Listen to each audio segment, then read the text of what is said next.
반갑습니다. 중등부 친구들. 5월 24일 월요일 데일리 큐티 시간에 나오신 여러분들을 주님의 이름으로 환영하고 축복하고 사랑합니다. 성령 강림 주일 끝나고 첫째 날이에요. 여러분은 성령님과 동행하는 하루 보내고 있나요? 성령님을 만날 수 있는 우리가 되었으면 좋겠어요. 그러기에 더 뭔가 회개해야 될 부분이 있다. 회개하고 또 회개가 하나님을 만나는 것, 예수님을 만나는 것이라면 오늘 우리가 하나님 말씀 보면서 우리에게 다가오시고 싶어 하시는 하나님 말씀 만날 수 있는 우리가 됐으면 좋겠습니다. 전도사님이 기도하고 우리 큐티 같이 시작해 볼게요. 기도합니다.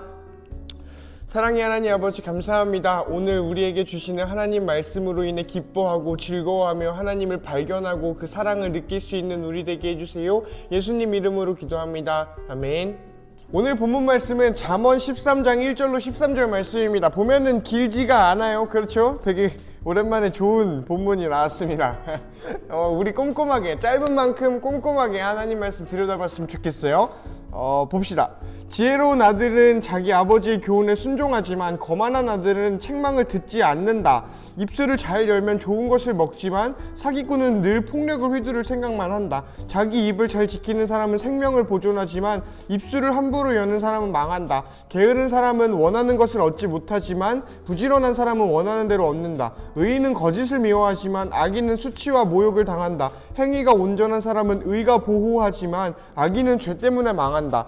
부자인 채하나 아무것도 없는 사람이 있는가 하면 가난한 채하에도 부자인 사람이 있다. 부자는 자기 재물로 생명을 구할지는 모르나 가난한 사람은 위협받을 일이 없다. 의인의 빛은 환하게 빛나지만 악인의 등불은 꺼진다. 교만은 다툼을 초래하나 충고를 잘 듣는 사람에게는 지혜가 있다. 부정하게 쌓아온 재물은 점점 줄어드나 힘들여 모은 돈은 점점 증가한다. 소망이 좌절되면 마음에 병이 들지만 소망이 이루어지면 그 안에서 생명이 있고 기쁨이 넘치게 된다. 말씀을 멸시하는 자는 파멸에 이르지만 명령을 존중하는 자는 보상을 받는다. 아멘. 이런 말씀이네요.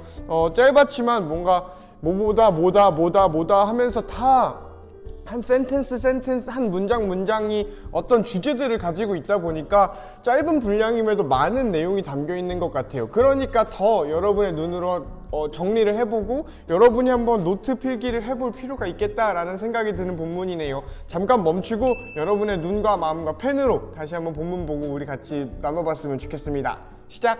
여러분은 어느 부분에서 좀 마음이 와닿고 이거는 좀 지혜롭다, 내 삶에서 가져가야겠다 이런 게 도전이 되었을지 모르겠네요.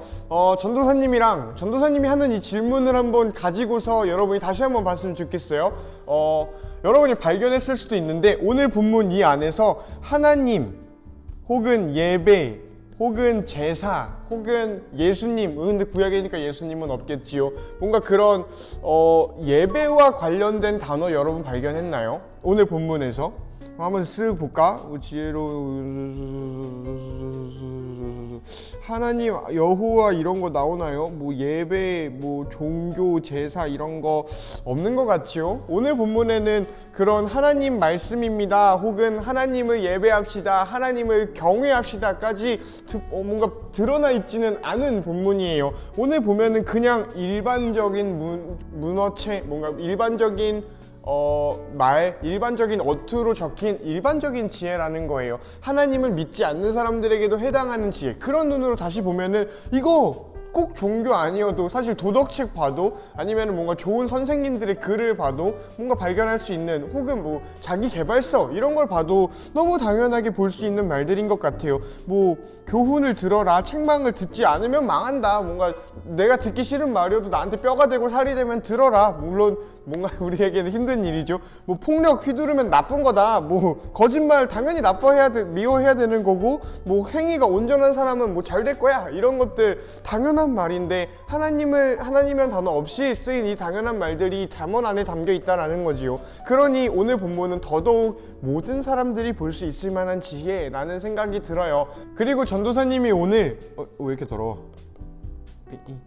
오늘 이 워딩이 되어 있는 제목이 붙어 있는 이거가 이거 좀 타당한가라는 생각이 들더라고. 뭐냐면은 이 여기죠. 잘 듣고 의사소통이라는 부분이 있어요. 잘 듣고 들음은 중요합니다. 물론 동의하는 바예요. 믿음은 들음에서 나며 들음은 그리스도에 대한 거다라는 로마서 10장 17절인가요? 그 말씀이 있지요. 듣는 거 너무 중요하고, 왜 우리 어버이 주일 때는 아버지가 알려주는 잠언, 하나님이 아버지를 통해서 자녀들에게 너희들에게 알려주는 그 잠언에서 우리가 보고 듣는 것에 대한 주의가 필요하다라는 이야기를 나눴었더랬지요. 그러니 듣는 것에 대한 강조, 전도사님은 100번 1000번에도 또 보는 것에 대한 강조, 주의 100번 1000번에도 부족하다라고 생각을 하는 부분이 있어요. 그런데 오늘 본문이 정말 잘 듣고 의사소통 잘하는 거에 대한 본문인가? 라는 거에 대한 퀘스천이 생긴 거죠. 여러분도 그러했는지는 모르겠네요.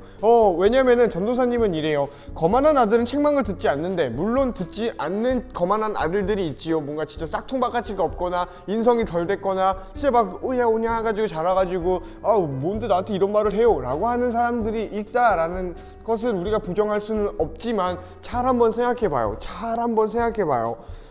듣기는 하잖아. 그렇지 않나요? 물론 여기 나오는 지혜로운 아들이 100% 아버지의 교훈에 순종하는 것도 아니고, 여기에서 잠언에서 말하는 그 사람들은, 지혜로운 사람은 100% 순종하고 거만한 아들은 100% 순종하지 않지만, 우리가 살아가는 이 세상 속에서 아무리 지혜로운 사람이라 해도 아버지 혹은 어머니가 하는, 선생님들이 해주는 좋은 말에 100% 순종하는 사람은 없는 것 같고요. 또 나쁜 사람이라고 해서, 어리석은 사람이라고 해서 100% 안 듣는 것 같지는 않아요. 왜? 듣는 척이라도 하잖아. 그러다 보니 전도사님은 이 말씀의 포인트가 의사소통이나 듣는 것에 있다기보다는 왜 들어야 되는지에 대한 질문이 먼저 돼야 된다고 생각을 해요. 왜 지혜로운 아들은 아버지의 교훈에 순종을 하겠다라는 선택을 했고, 왜 거만한 아들은 아버지의 교훈을 듣지 않고 책망을 듣지 않아야겠다라고 판단을 했는지, 이게 먼저 선행이 돼야 되지 않을까라는 생각이 들어요. 정리를 한번 해보면 전도사님의 큐티의 시작은 이거였어. 이 잘 듣고 의사소통하는 거 이거 맞나? 라는 생각이 오늘 본문을 보고서 내용에서 부합하지 않다라는 생각이 들었고요. 그래서 그러면 무슨 내용이 나와야 되냐? 어떤 묵상이 전도사님에게 있었냐? 한다고 물어본다면 전도사님은 왜 들어야 하는가? 라는 거였지요. 왜 지혜로운 사람은 아버지의 교훈을 듣겠다라는 선택을 했고, 왜 미련한 사람은 나는 안 들어도 될 것 같은데? 라고 생각을 했을지, 이거에 대한 이야기를 해보고 싶다는 거예요.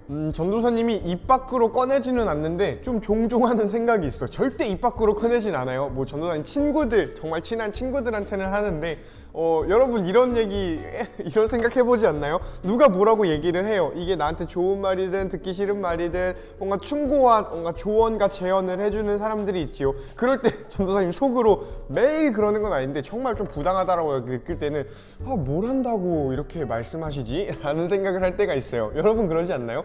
선생님들이 나한테 뭘 할 때, 선생님 아무것도 모르면서 제가 나한테 뭐라고 했어, 친구가 나한테 뭐라고 해, 근데 진짜 앞뒤 상황 하나도 모르고, 이게 뭐 비꼬는 게 아니라 정말 내 상황, 컨텍스트라고 하지요. 내 상황은 모르고 잠깐 보여지는 이 단편만 보고서 나에게 무언가를 얘기를 해주면은 뭔가 고맙죠. 좋은 말 들으면 고맙고, 응원해주면 고맙고, 나를 위해서 해주는 말 고마운 거 다 아는데 뭘 한다고 제가 내 상황을 다 알면 저렇게 얘기할 수 있을까라는 생각이 들 때가 있지 않니? 나만 그런 거고 나만 쓰레기면은 뭐 전도사님이 인성 교육을 한번 잘 받아볼게요. 어쨌든 우리에게는 그런 마음이 있다라는 거지요. 자기가 뭘 한다고 나한테 이렇게 그냥 너무 쉽게 얘기하나? 좋은 말인 거 알고, 다 필요한 말인 거 알고, 나중 가서 내가 돌아봤을 때 이해해야 할 만한 말인 거 알겠는데, 지금 당장에 내 상황에 대해서 무엇을 안다고 저 사람이, 그냥 지나가는 저 사람이 나에 대해 뭘 안다고, 나에 대해 오히려 알았으면 위로해주고 격려해줬을 망정 그냥 아무것도 모른 채 이렇게 말하는 사람들이 있다라는 거죠. 우리가 살아가는 세상 속에서는. 물론 코로나 이래가지고 우리가 뭐 비대면 이러면서 그런 말을 해주는 사람들을 만나는 게 생각보다 쉬운 일은 아니겠다라는 생각이 들지만, 학교만 가도 우리는 그런 거 느끼지요. 또 교회에 와도, 아이러니하게 교회에 와도 그런 것들이 있겠고, 또 그렇게 받아들여지지 않았으면 좋겠는데, 설교 말씀, 이 하나님의 말씀을 가지고 우리에게 선포되어지는 그런 것들이 하나님이 나에 대해 뭘 안다고 라는 생각이 들지 않았으면 좋겠다라는 생각이 들어요. 이 이야기를 꺼낸 이유는 뭐냐면은, 잘 듣는 거에 대한 이유를 이야기하고 있었어. 왜 잘 들어야 되지? 라는 것, 왜 저 사람의 말은 듣고 왜 저 사람의 말은 듣지 않아야지 라고 판단을 하게 되는지, 그리고 거기에서 그 대답을 찾아가다 보니까 아무것도 모르면서 라는 말이 나왔지요. 그러면은 그런 논리에서 아무것도 모르지 않으면 들을 수 있다라는 거예요. 물론 우리의 감정적으로는 동의되지 않을 수 있는데, 뭔가 저 사람이 나한테 얘기를 해줬어. 근데 나에 대해 잘 아는 사람이고 나에게 정말 좋은 말을 해줄 수 있는 사람이고, 내가 듣기 좋은 말을 넘어서 정말 나한테 유익한 말을 해줄 수 있는, 정말 충직한 말을 해줄 수 있는 분이 나에게 이렇게 얘기를 해주면, 뭔데 나한테 저 사람이 저렇게 얘기할 만하지 라는 생각이 들 때가 있다라는 겁니다. 그러니 어떤 말을 듣고 안 듣고에 대한 판단은 이 말이 무슨 말인가 이거보다는 그 말을 누가 해주냐에 있는 것 같아요. 지가 뭔데 나한테 이런 얘기를 해 라는 생각이 들 만한 사람이 있고, 저 사람이라면 나한테 이렇게 말해줄만 하지 라는 생각이 들 만한 사람이 있지요. 친구든 뭐 부모님이든 형제든 동생이든 누나든 언니든 오빠든 말이에요. 그런 상황에서 그러면은 이 듣겠다라는 판단이 서게 되는 기준과 이유는 관계라는 거예요. 내가 그 사람과 맺고 있는 관계, 내가 아버지와 좋은 관계가 맺어져 있다면, 내가 듣기 껄끄럽고 부담스러운 말이어도 그래도 아버지가 하는 말이니까 한번 들어볼게요, 해볼게요, 어렵겠지만 한번 해볼게요, 근데 안 돼도 뭐라고 하지 마세요 라고 할만 하겠다만, 정말 말도 안 되는 뭔가 양아치가 와가지고, 양아치? 뭔가 나쁜 사람이 와가지고 야 너 이렇게 하면은 뭐야 이러고 지나가게 되지요. 뭐 아무리 좋은 말을 해줘도 뭔가 그 사람이 말하는 거에 대해서 듣지 않겠다라는 판단을 우리는 관계로부터 해요. 모든 듣는 것, 모든 이런 어떤 관계를 이렇게 일반화할 수는 없지만 대체적으로 우리는 그런 것 같아요. 특히 우리에게 되게 영향력 있는 사람들에 대해서는 말이지요. 그런 의미에서 여기 나오는 지혜로운 자는, 지혜 있는 아들은 아버지와 관계가 잘 맺어 있는 것이 먼저겠다 싶어요. 듣는 것 이전에 아버지의 말을 들을 수 있는 관계가 형성되어 있는 사람, 이게 지혜로운 사람이지 않을까라는 생각이 들었다는 거지요. 전도사님의 개인적인 묵상이에요. 뭐 동의하지 않을 수 있어요. 지혜로운 아들의 지혜의 시작은 그 아빠 말 듣고 행하는 것 이전에 그 아버지랑 좋은 관계가 맺어져 있기 때문에 그 말을 들을 수 있는 것에 있지 않을까라는 생각인 거죠. 그러니 행하는 것보다 관계가 먼저겠다라는 생각이 들었던 거예요. 전도사님 개인적으로는 그래요. 그러다 보니 전도사님에게 은혜라고 생각되어진 게 뭐냐면은, 하나님은 무언가를 너한테 야 이거 해! 라고 하기 전에 우리에게 다가오셨다라는 거예요. 예수님을 통해서 다가오셨지요.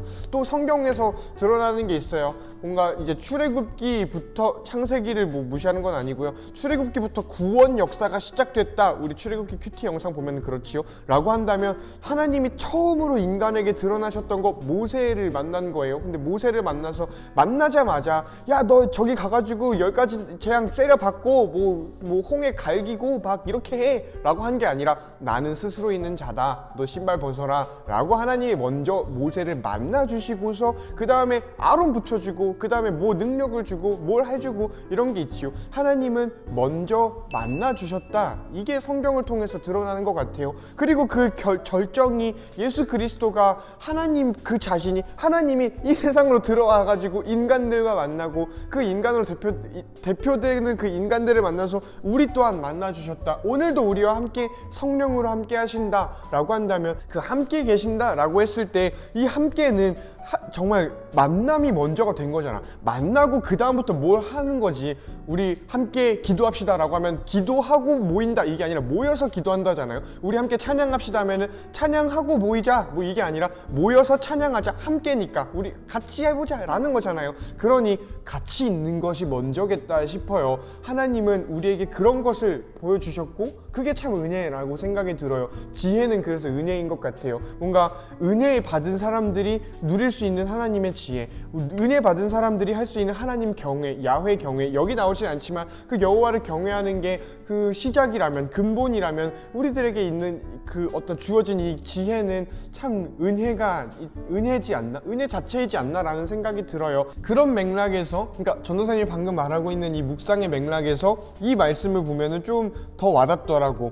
소망이 좌절되면 마음은 병이 들지만 소망이 이루어지면 그 안에 생명이 있고 기쁨이 넘칩니다 라는 거예요. 물론 이 말은 재물이라는 맥락 안에 들어있는 말이에요. 그래서 이 소망이 재물에 대한 것으로 보는 게 보다 맞는 것 같다만, 우리에게 소망이 재물을 포함해서 정말 큰 소망 안에 재물에 대한 소망이 하나가 있다면, 이 소망이 이루어지는 것에 생명이 있다라고 했을 때 이 생명이 정말 연결되어 있는 거, 그거 하나님과의 관계겠다 싶어요. 예수님 만나는 거, 성령님이 오늘 우리와 함께 하시는 거. 그래서 베드로가 얘기를 했지요. 야, 뭐 다른 사람들이 그러면 형제들이요, 우리가 어떻게 해야 합니까? 라고 했을 때 베드로가 회개하세요. 회개하고 죄사함을 받는 세례를 받으세요 라고 하고 성령과 함께 살아가세요 라고 하지요. 성령과 함께 살아가기 위해 회개하는데, 이 회개는 예수님 만나는 거, 나를 찾아오신 예수님 만나는 거. 야, 월요일부터 어제 들었던 설교 다시 듣는 기분이지 않니? 미안하다, 줄일게요. 하나님 만나는 사람들 됐으면 좋겠어요. 오늘 잠언이 전도사님에게 말해주는 건 그거예요. 태연아, 너 월요일이라고, 일요일 끝났다고 월요일만 쉰다고 생각하지 마. 오늘도 나랑 같이 살았으면 좋겠어. 오늘도 너의 삶에 내가 다가갈 거니까 오늘 나의 다가옴에 반응해주고 문 열어주고 나랑 같이 차 한잔 해줬으면 좋겠어 라고 말씀하시는 예수님의 두드리심, 그리고 하나님의 다가오심에 우리가 좀 반응할 수 있는 저와 여러분 됐으면 좋겠습니다. 안녕.